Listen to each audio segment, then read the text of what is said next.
देखना यह है कि हुकूमती वफ़द चूँकि मीडिया से बातचीत किए बगैर वहाँ से रवाना हुआ है। हमारे नुमाइंदे शहजाद अली भी वहाँ पर मौजूद थे और हमें बता रहे थे कि किसी किस्म का कोई ब्रेक थ्रू अगर होता तो यकीनन हुकूमती वफ़द यहाँ पर गुफ्तगू करके जाता कि वो मौलाना फजल रहमान को मनाने में कामयाब हुए हैं।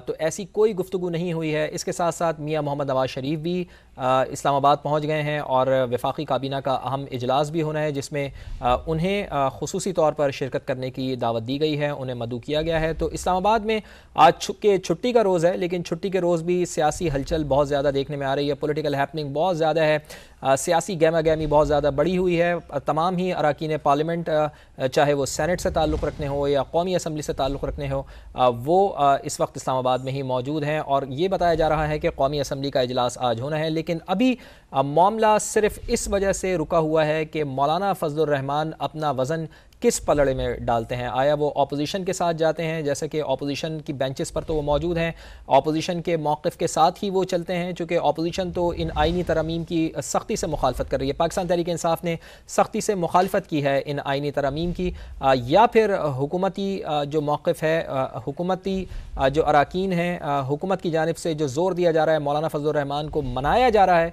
कि वो अपना वज़न हमारे पलड़े में डालें। चूँकि 214 अरकान की हिमायत हासिल है इस वक्त हुकूमत पाकिस्तान को और उनकी इत्तेहादी जमातों को। चूँकि नून लीग के पास 111 अरकान हैं, पाकिस्तान पीपल्स पार्टी के पास 69 अरकान हैं, MQM के 22 अरकान हैं, क्यू लीग के 5 अरकान हैं, IPP के 4 हैं, BAP का 1 रुकन है, ANP का 1 रुकन है।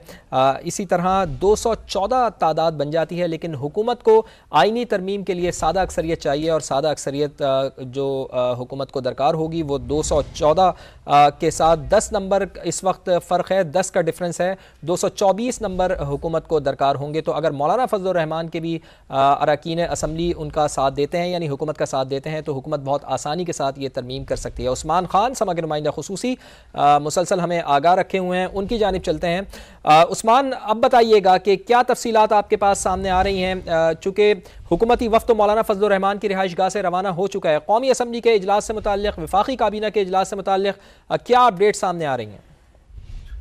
देखिए, अभी तक कोई नई चीज सामने नहीं आई है। उसकी वजह यह है कि जब तक मुशावरती अमल जारी रहेगा उस वक्त तक हतमी वक्त का तयन जो है वो नहीं किया जा सकता। जो इजलास बुलाया गया था 3 बजे, वो भी अभी शुरू नहीं हुआ और 4 बजे जो बुलाया गया था वो सुधार उसके बाद शुरू होगा। लेकिन चूंकि जब मुशावरत हतमी तौर पर होगी तो उसके बाद वफाकी काबीना का इजलास बुलाया जाना है। अब इसके बारे में भी क्या सरैया पार्लियामेंट में की जा रही है कि जो पार्लियामेंट में इजलास बुलाया गया था शायद उसको भी शिफ्ट करके वज़ीर-ए-आज़म हाउस या किसी और जगह ले जाया जाए। लेकिन चूंकि अभी इब्तदाई तौर पर है, अभी हतमी तौर पर इस बारे में कोई इतलात सामने नहीं आई है। लेकिन यही कहा जा रहा है कि पहले वफाकी काबीना का इजलास होगा, उसके बाद कौमी असम्बली का इजलास बुलाया जाएगा। तो 8 बजे का ये बताया जा रहा है कि शायद कौमी असम्बली का इजलास जो है वो 8 बजे तक शुरू हो सके और उससे पहले वफाकी काबीना का इजलास होगा, जिसमें ये तमाम तर जो तरामीम का मुसव्वदा है उसकी हतमी मंजूरी दी जाएगी और फिर कौमी असम्बली से इसको पास करवाया जाएगा। तो यहाँ पर अभी मुशावरती अमल जो है वो जारी है, ऐवान सदर में भी, वज़ीर-ए-आज़म हाउस में भी, और जैसा कि मौलाना फजल रहमान की रिहाइश गाह पर हुकूमती वफ़द गया था उसकी भी मुलाकात खत्म हो गई है। तो अब उन्होंने वज़ीर-ए-आज़म को आगाह करना है हुकूमती वफ़द में कि अब इस मामले को किस हद तक आगे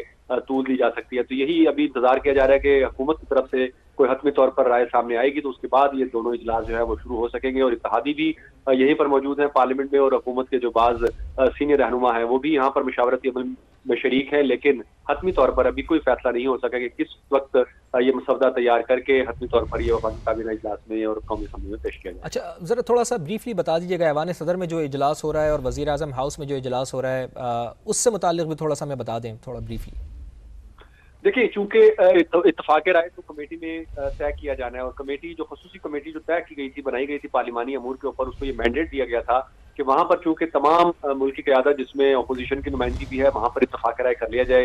इस मसवदे को डिस्कस किया गया और उसके बाद टाइम मांगा गया कि एक दफ़ा फिर अपनी अपनी पॉलिटिकल पार्टीज जो है वो अपनी मशावरत करेंगी। तो वही मशावरत सिलसिला हम देख रहे हैं कि अपनी अपनी जमातें जो है वो अपने कायदीन के साथ मशावरत कर रही है और मशावरत हतमी तौर पर खत्म होगी तो फिर कमेटी जो है वो बैठेगी सर जोड़कर। कमेटी में हतमी तौर पर अब ये मैंडेट दिया गया है कि खसूसी कमेटी जो है वो जब खसूसी इक़दामात फाइनल कर लेगी तो उसके बाद ड्राफ्ट को हतमी तौर पर समझा जा सकेगा कि अब तमाम तर मामला जो है वो तय हो गया। लेकिन चूंकि अभी तक कोई चीज ऐसी सामने नहीं आई कि वो तहफ़्फ़ुज़ात का जो इजहार किया जा रहा था वो दूर हो सके या नहीं हो सके, क्योंकि मामला पहले नंबर गेम का था। लेकिन हम अब ये देख रहे हैं कि ये बात नंबर गेम से आगे निकल चुकी है। अब ये उसका जो मतन है, जो ड्राफ्ट है और उसके जो नकात हैं, उनके ऊपर जो है वो मुशावरत की जा रही है। और जैसे हमने पहले भी बताया था कि बहुत मोहतात होकर हुकूमत जो है वो कदम उठाना चाह रही है कि कल को किसी जगह पर ये चैलेंज ना हो सके या किसी किस्म की कोई मुश्किल पैदा ना हो सके। तो इसीलिए एक एक नुक्ते का जायजा लिया जा रहा है और इसी तरह फिर ये जब लाया जाएगा ईवान में, वहां पर भी इसकी